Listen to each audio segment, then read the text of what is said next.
In these videos, I will show you 3 best resume templates and when you should consider to use it, plus surprise gift in the end of the video. First one is ATS Friendly Resume Template. Clean, easy to read, nothing fancy box, table or column. Infographic. You may think too simple, but that which makes it ATS friendly. Resume, employee from Google, Microsoft, Amazon, 500 Fortune companies, plus all over the world. Millions of people use this kind of resume template because it's ATS friendly, plus on point. If you don't know what is ATS friendly resume, check this. An ATS compliant resume is one that can be easily scanned and interpreted by an applicant tracking system, ATS. This means that it is formatted in a way that makes it easy for the software to read and extract important information, such as your name, contact information, work experience and skills, and other important sections.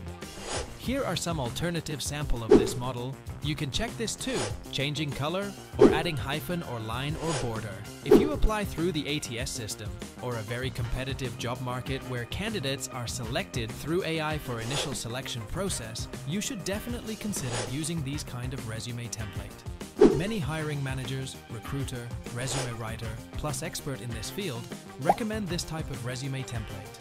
Second on is it, semi-ATS friendly resume template, where people may use text box or column to divide the resume section into 2 columns. It looks more design friendly or unique compared to previous model. I also find people from Google, Amazon, Microsoft, Tesla using this kind of resume template and still get hired. It's obvious it's not about just resume template, but the context in the resume. That's why resume aren't just written, resume are built over time. Here is some other sample. Last one is design-friendly template. This kind of template is also used by vast majority of people. Some are with picture or without picture, job industry like. People from marketing, service, pharmacy, design, etc. industry used this kind of template. Depend on you. Job industry trend, you can add picture or not, plus ups and downs the highlight section according to your need. If you still watch this video, check the link in the description. You will find the download link of the resume template, which is completely free. Many people pay for this kind of resume template $5, $10, download the PDF version, then copy-paste the design. Thank you.